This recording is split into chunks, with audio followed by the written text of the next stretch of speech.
All right, welcome back, wonderful people. Idon Shele, Finland confirms IPOB fugitive Simon Ekpa in court over Biafra agitation. Idon Shele, Idon Shele for that side. They say Finland say Mazi Simon Ekpa will be the leader or the prime minister of the Biafra Republic government in exile. They say the man say they don't charge and to court to because of the agitation where we say they go on. Remember that the Nigerian government some time ago declared Mazi Simon Ekpa wanted, and for some time now they have been trying to reach the Finland government to make sure that Ekpa is stopped, but that has been of no avail. But recently there has been a new development. Let's go down to the full detail of the information as it be. Finland Minister for Foreign Affairs Elina Valtonen said on Tuesday her country has taken the self-confessed leader of the indigenous people of Biafra, Simon Ekpa, to court over his secessionist agitation. Ekpa has been declared wanted by the Nigerian government over his agitation for Biafra Republic that has resulted in violence in the southeast. He has been unrelenting with the imposition of sit-at-home in the southeast despite the opposition by IPOB and leaders in the region.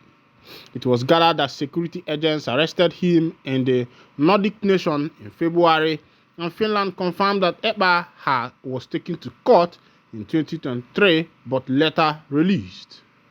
Despite his unpopularity among the people of the southeast, Ekpa has been active on social media promoting the Biafra agenda. Valtonen, who addressed a media briefing alongside other foreign ministers from Northern Europe, said Ekpa was taken to court after the Nigerian government reported his activities to its Finnish counterpart. Foreign ministers from Denmark, Finland, Norway, and Sweden are in Nigeria to foster trade ties between the country. When I don't see how they go, they say they don't charge Ekpa to court, but the bias na enwere anu a na-ata gwurugwuru nwekwa anu nke a na-ada ata gwurugwuru. Ịbịa nekwa anya Ekpa dị ka onye ọ ya aga ịchọ ịta izekwe eze maka ada ama Onitsha gwara Obosi. As it be, Igbo must go. Pro-Biafra group seek diplomatic legal action. Remember that recently, people who say the day for Lagos State don't they push say Ndi Igbo must go. They must waka come out for their states. Man, I dey ask whether na stay one Nigeria and we dey inside. We don't turn to two Nigeria. The leadership of the coalition of pro-Biafra organization have urged Igbo leaders to wake up and begin collective legal process of self-determination for the Igbo nation. The coalition made the call in a statement on Thursday in reaction to the call by a faceless group asking Igbo to leave Lagos State.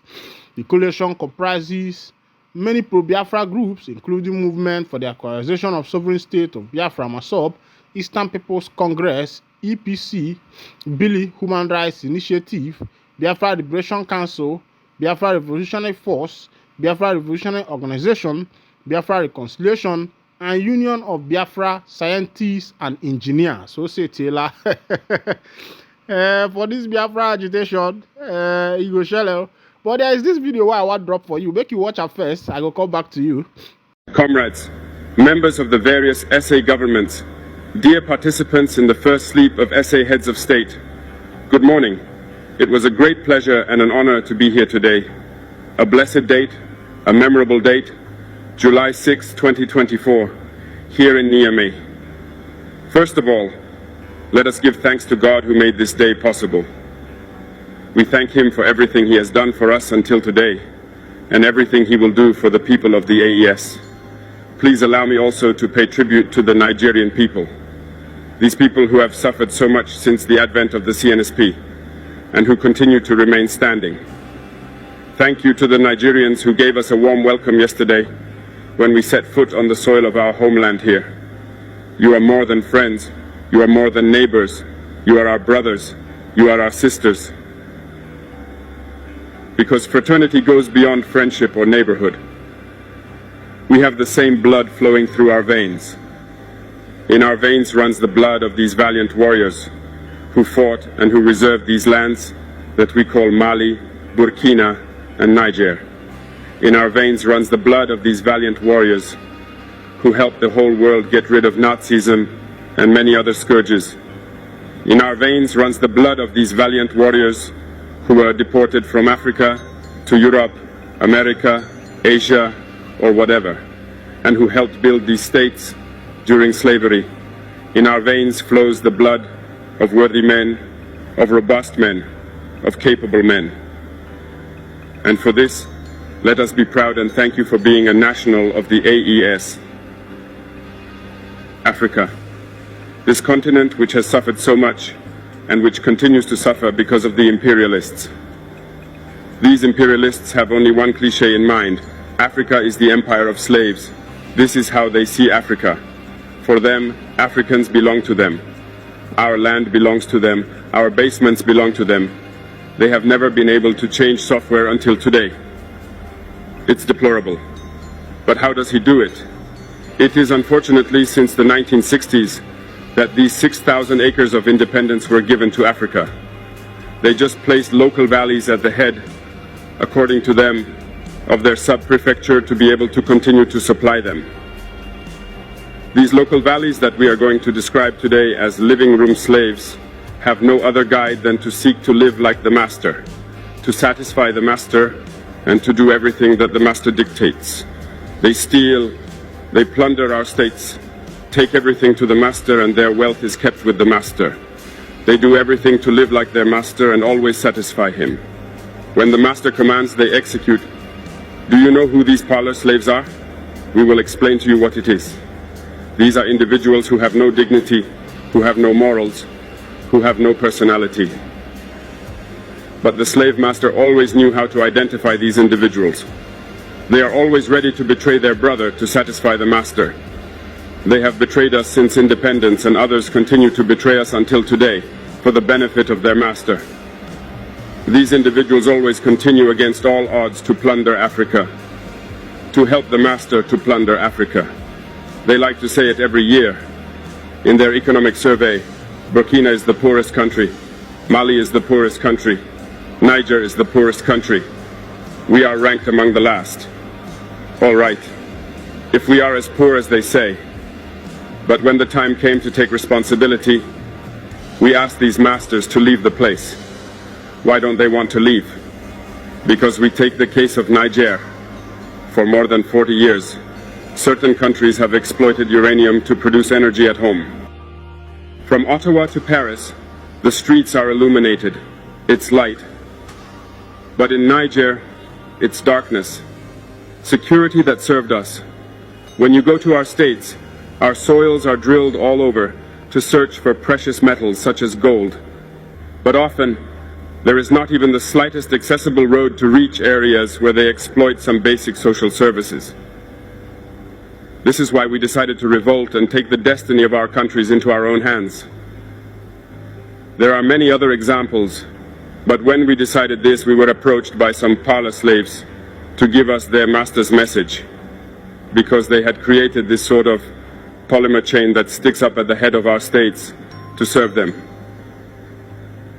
And we have come to break the chain, and it's inconceivable for them. They therefore approached us and asked us to join the ranks to form part of the elite who must lead Africa, because they have a trained and formatted elite who must follow, who are embedded in this chain.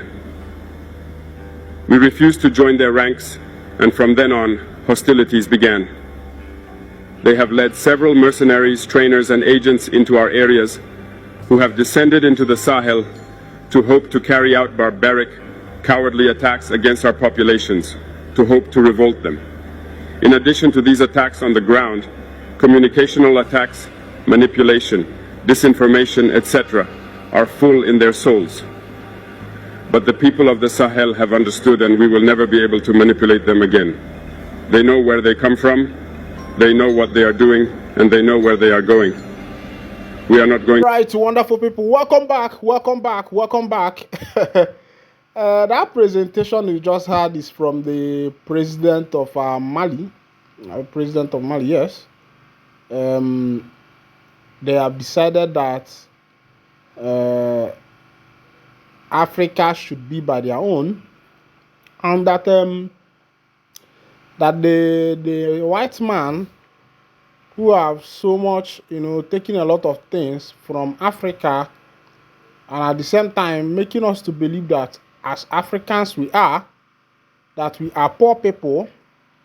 Meanwhile, all the mineral resources that the world is using today comes virtually from Africa.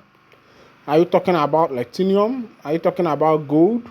Are you talking about limestone? Are you talking about crude oil? Are you talking about rubber? Are you talking about tin? Are you talking about iron ore? A lot of name but a few. All these things are coming from Africa. Are you talking about diamond? Are you talking about silver?